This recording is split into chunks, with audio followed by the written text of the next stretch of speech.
하나님과의 사귐에 대해서 우리는 요한일서를 통해, 그리고 요한이 우리에게 증거하고자 하는 것들을 통해서 우리가 보고 있어요.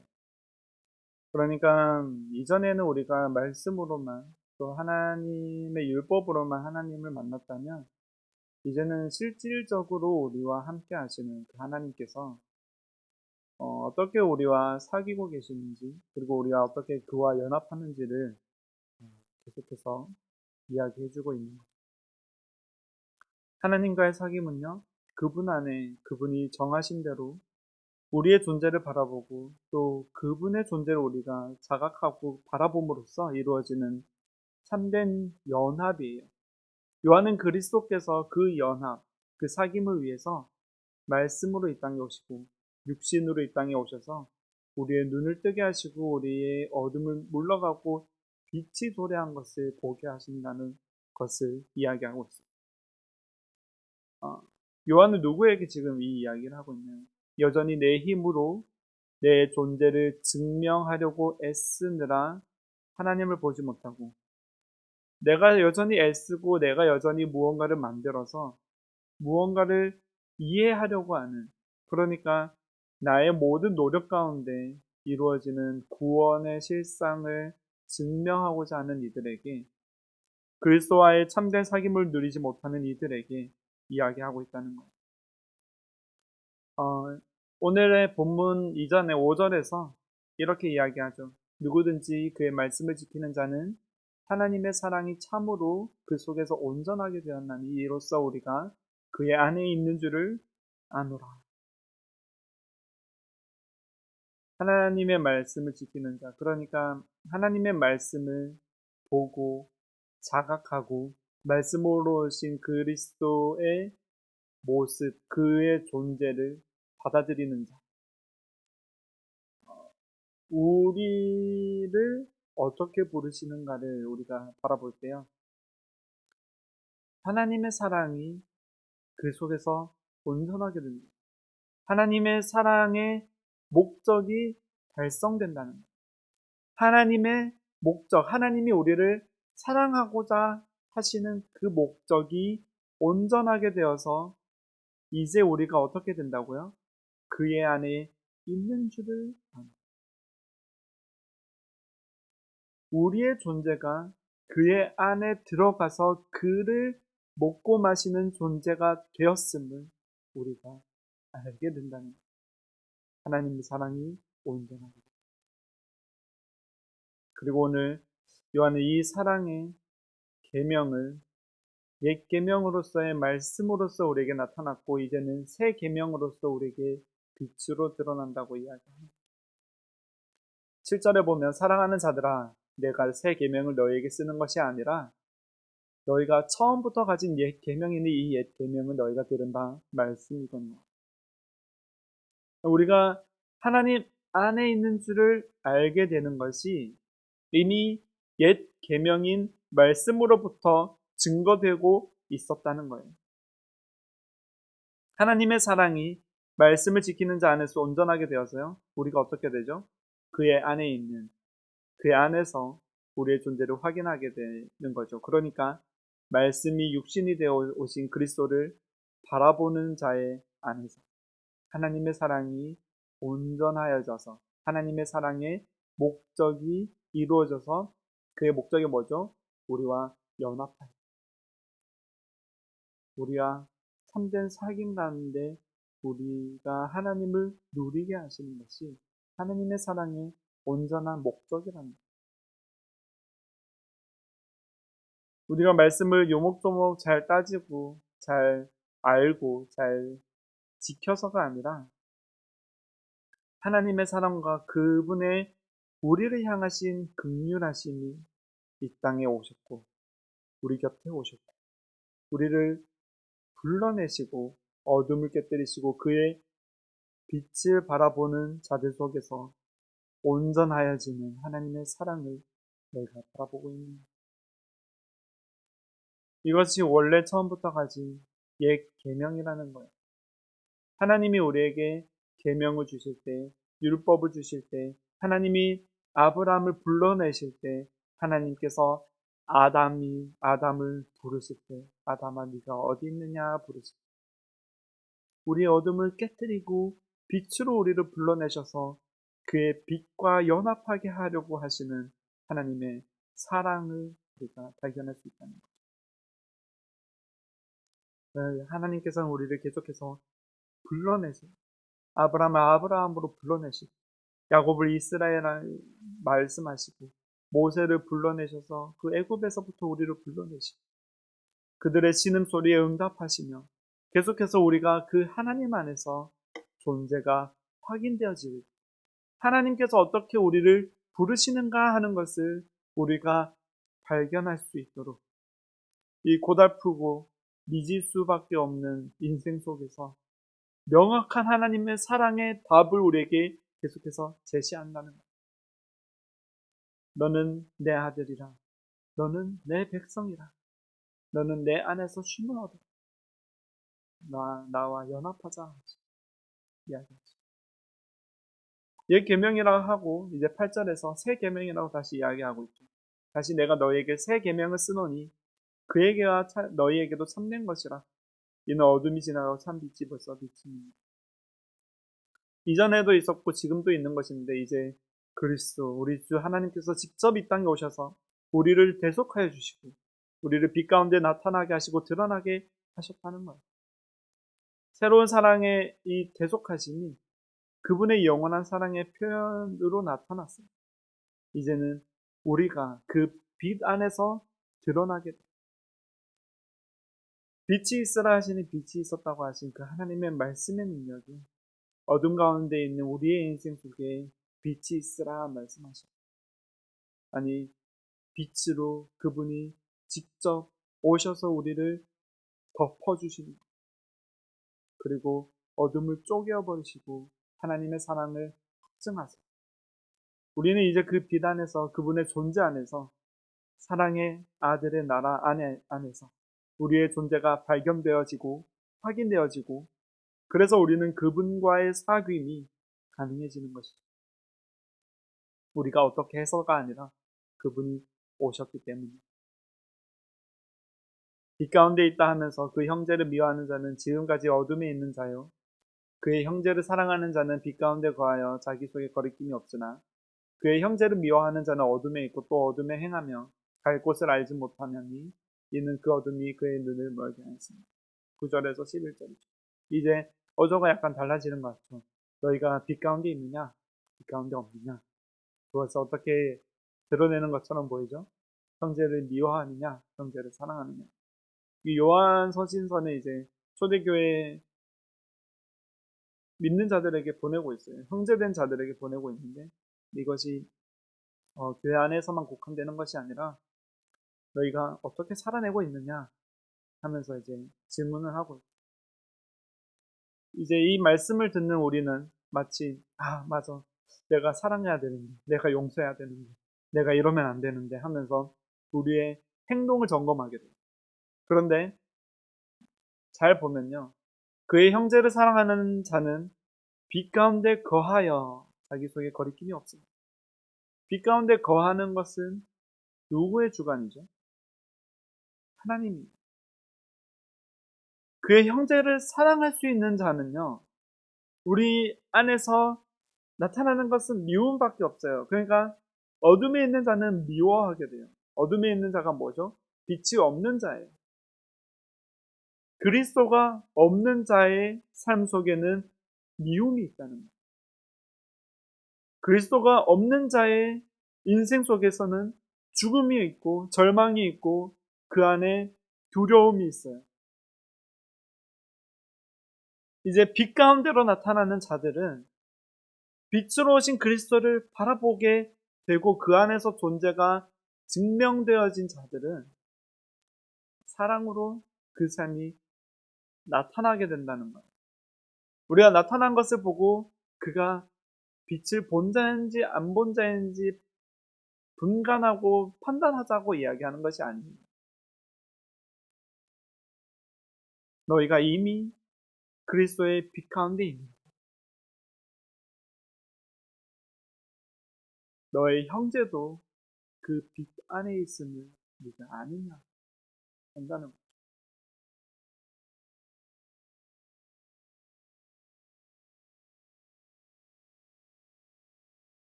우리는 어떻게 해서 11절에 이야기하는 것처럼 어둠에 행하며 갈 곳을 알지 못하는 자가 되지 않을 수가 있을까? 어떻게 해서 우리는 어둠에 행하지 않고 갈 곳을 알고 나아갈 수 있을까요? 그것이 어둠이 우리의 눈을 멀게 하는 것이 아니라 빛이 우리의 눈을 뜨게 하시고 그 빛 가운데서 드러날 때 가능하다는 것. 그 빛이 우리에게 비추어지는 것을 보는 것. 요한복음 11장을 볼 텐데요. 나사로를 살리러 가자고 하시는 예수님의 이야기예요. 요한복음 11장 9절에서 11절에 예수께서 대답하시되 낮이 12시간이 아니냐? 사람이 낮에 다니면 이 세상의 빛을 봄으로 실족하지 아니하고 밤에 다니면 빛이 그 사람 안에 없는 거로 실족하느니라. 이 말씀을 하신 후에 또 이르시되 우리 친구 나사로가 잠들었도다. 그러나 내가 깨우러 갑니다.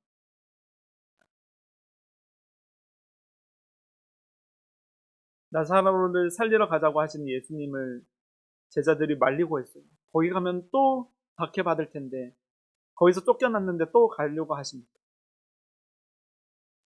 그렇게 이야기하시죠. 빛이 있으면 실족하지 않는. 예수님의 시선은 우리의 육체적인 어떤 환경에 있는 것이 아니에요. 영혼들에게 있어요. 빛 대신 그리스도가 있을 때 사람들은 실족하지 않아요. 넘어지지 않고 의심하지 않고 그 믿음 가운데 나아갈 수 있어요. 예수님이 빛으로 우리를 들이우시고 비추시고 나사로를 부르러 가심을 통해서 그리스도의 부재로 인해서 실족한 자들을 깨우러 가신다는 거예요. 그러니까 나사로의 죽음을 방치했다고 생각하며 예수님을 원망하고 있는 자들에게 예수님의 빛 되심을 여전히 자각하지 못하고 비단에서 그들 스스로의 존재를 발견하지 못한 이들에게 빛을 들이우러 가십니다. 그래서 예수님이 이렇게 이야기하시죠. 하나님의 영광을 위해 예비되었다라고 이야기합니다. 나사로를 어떻게 깨우세요? 불러내시죠. 죽음 가운데 있는 나사로를 불러내시고요. 빛의 부재 속에서 근심하는 가족들을 불러내시고 이방인들을 불러내세요. 요한복음 11장 25절 26절 이렇게 이야기하세요. 예수께서 이르시되 나는 부활이요 생명이니 나를 믿는 자는 죽어도 살겠고 무릇 살아서 나를 믿는 자는 영원히 죽지 아니하리니 이것을 네가 믿느냐. 43절에 부르시고 큰 소리로 나사로야 나오라 부르시. 나사로가 이제 걸어옵니다. 부활이고 생명 되신 그리스도 당신의 그 빛으로 우리를 감싸 안으시고 우리를 불러내세요. 사랑하는 내 아들아, 사랑하는 내 딸아, 하나님의 부르심, 하나님의 빛 되심, 하나님의 생명 되심, 하나님의 부활 되심이 우리의 절망 가운데 있는, 우리의 어둠 가운데 있는 우리의 인생을 불러내시고 우리 가운데 임하신다는 거예요. 사랑하는 내 아들아, 내 딸아, 내가 너를 지명하여 불렀나니 너는 내 것이라. 그 생명 안에서 우리의 생명을 발견하게 되는 거죠. 우리 교회의 이름처럼 가난한 사람, 가난한 마음이 복되다고 하신 것은요. 우리의 마음이 도저히 도움이 없고 모든 사방 천지가 나를 둘러싸서 절망하고 있을 때 산을 우러러 오는 도움을 바라보는 거예요. 하나님을 바라보는 거죠. 그 하나님만 바랄 수밖에 없는 그 가난한 심령 가운데 어둠을 깨고 새벽에 오는 그 빛을 보게 하시는 그리스도의 은혜가 있다는 거예요. 우리가 죽은 나사로였고요. 우리가 나사로 곁에서 주님을 원망하던 이들이었고 나사로가 부활하지 못할 것이라고 믿었던 존재였고 예수님을 공격하던 그 고을로 다시 돌아가는 것이 두려운 사람이었어요. 우리가 그것을 고백할 때 오늘 본문처럼 우리 어둠을 깨치고 우리를 불러내시는 그 하나님의 음성을 듣고 우리가 그 하나님 앞에 나아가게 하시는 그 우리를 이미 우리의 인생 전체를 둘러싸고 있는 그 빛이 우리가 바라볼 때요. 형제를 미워할 수밖에 없는 존재. 어둠 속에서 길을 잃은 소경처럼 살았던 우리의 존재를 시인하고 우리 주님이 우리의 눈을 뜨게 하셨다는 것. 그리고 우리가 빛 가운데 거하게 있음을 우리가 고백하게 되고 그 은혜를 바라보게 되죠.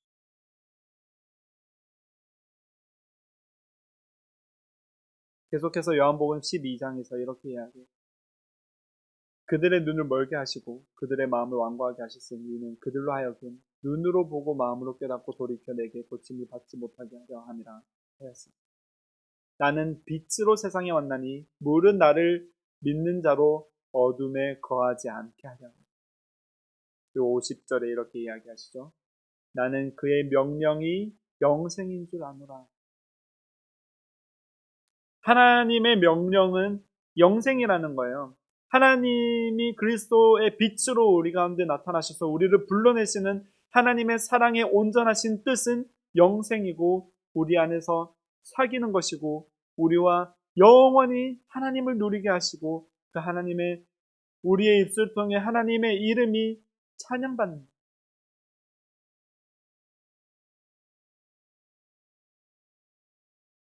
어둠이 우리의 눈을 멀게 한다고 했죠. 형제를 미워하는 자로 살게 만드는 것이 어둠인데 어둠은 빛의 부재라는 거예요. 그리스도가 없이 살아가는 인생의 모양이 곧 자기 자신이 주인이 되고요. 자기 자신이 옳다고 여기는 삶을 사는 이들은 어둠에 있고 그 형제를 미워하는 이들로 살아가게 됩니다. 왜냐하면 그리스도가 삶의 주체가 되지 못하기 때문입니다. 예수님은 빛으로 오셔서 예수님을 구하는 자들을 구원하시고 영원한 생명을 누리게 하신다고 합니다. 그 생명을 누리고 하나님 나라를 누리는 삶을 알려주세요. 요한복음 13장에서 예수님이 이렇게 또 이야기하세요. 새 계명을 너희에게 주나니 서로 사랑하라. 내가 너희를 사랑한 것 같이 너희도 서로 사랑하라. 너희가 서로 사랑하며 이로써 모든 사람이 너희가 내 제자인 줄 알리라. 새 계명이죠. 빛으로 오신 그리스도께서 어둠밖에 없는 우리 가운데 당신을 비추시고요. 우리가 그 안에 거하게 하심으로써 길 잃고 헤매이는 소경 같은 우리의 인생 가운데 우리의 눈을 띄워주시고 영원한 생명을 바라보며 참된 소망을 갖게 하신 그분의 영원하신 언약과 무한한 사랑을 맛보게 하신다. 서로 사랑하는 삶, 형제를 사랑하는 자가 누리는 그 사귐을 우리가 누리게 되는 거죠. 우리가 어떻게 빛 가운데 있는 자처럼 행동하려고 사랑하려고 애를 쓰는 것이 아니라 주님이 우리를 조건 없이 긍휼히 여기심으로 사랑하시고 그분을 내어주신 것처럼 우리는 그 형제를 바라보는 거예요. 우리가 조건 없이 사랑할 수 있느냐? 그렇지 않아요. 우리는 사랑할 수 없어요. 그런데 우리가 무엇을 할 수 있죠? 빛 가운데 드러난 우리의 존재를 확인할 수 있어요. 빛 가운데 나타내시는 예수 그리스도를 우리가 바라볼 수 있어요. 그 눈을 우리에게 뜨게 하시는 거예요. 성령 하나님께서 우리 가운데 역사하셔서요. 우리가 함께 그 빛 안에 있는 자임을 확인할 수 있게 하신다는 거예요. 우리가 서로를 사랑하려고 애쓰려고 하는 것이 아니라 빛 가운데 우리를 드러내신, 우리를 사랑하신 그분 안에서 함께 발견되어지자는 거예요. 그 빛 가운데 거하여 거리낌이 없는 존재가 된다. 빛 가운데 같이 드러난 인생을 서로 바라보는 거예요. 너도 긍휼을 입은 자로 너도 하나님께서 부르신 하나님의 자녀고 가족이죠. 형제자매. 우리 그리스도를 나누 그리스도의 몸을 나누 형제자매. 주님은 삶에 지쳐 주저앉은 우리에게 말씀하세요. 나의 사랑, 나의 어여쁜 자야, 이제 나의 빛 안에서 나와 함께 가자. 어둠 속에 헤매이는 우리에게 빛으로 비추셔서 우리의 존재를 드러내시고 동시에 그분의 존재를 우리 안에 드러내셔서 우리를 연합시키신 그분께서 같이 소경되었던 형제들과 같이 빛 안에서 서로를 발견하고 서로를 안아주며 함께 그리스도의 그 쉬운 멍에와 십자가를 지고 걷게 하시는 그 은혜를 함께 누리는 것이 형제를 사랑하는 일. 우리 넘어질 수 있잖아요. 나 자신을 생각할 때는 과정을 알잖아요. 넘어질 수 있고 실수할 수 있어요. 근데 남을 볼 때는 결과만 가지고 우리가 계속해서 판단한다는 거예요. 그런데 그 형제들도 그 자매들도 나를 힘들게 하는 그 사람마저도 하나님 안에서 긍휼함을 입은 자라는 것을 우리가 알아야 한다. 넘어질 수 있어요. 모자랄 수 있고 서로를 볼 때 미운 점이 보일 수 있고 서로가 이해되지 않을 수도 있어요. 내가 생각하는 성경적 진리가 더 우선인 것 같고 그가 생각하는 성경적 스토리와 이야기들은 무언가 내가 판단하게 되고 서로의 기준이 달라 보일 때가 있고 가끔은 아이고 저 사람 때문에 아이고 저 인간 때문에 하고 가슴을 답답해하며 사무칠 때도 있어요. 그런데 우리 인생 중에 그 누가 그 인생이 스스로 잘났다고 할 수 있겠어요? 우리 모두 어둠 속에서 소경되었던 자들이에요. 우리 하나님께서 아주 약간의 빛이라도 비춰지지 않으시면 길을 더듬어 갈 길을 몰라 헤매이고 방황하는 인생들인데요. 그저 그렇게 있는 모습 그대로 살아가며 서로를 세우고 서로를 인정하고 또 함께 울기도 하고 함께 웃기도 하면서 그렇게 살아가게 된다는 것. 언제 그게 가능하죠? 하나님 안에서 그 빛 안에서 우리가 함께 드러낼 모든 민족과 백성 가운데 빛을 비추신 그분 안에서 그리스도를 먹고 마시며 그분의 머리 되심 안에서 한 몸이 되는 연합의 자리로 우리를 초대하셨어요. 참 빛이 우리를 사랑하게 하시니 그 사랑의 나라를 누리는 우리 모두가 되기를 주의 이름으로 축복합니다.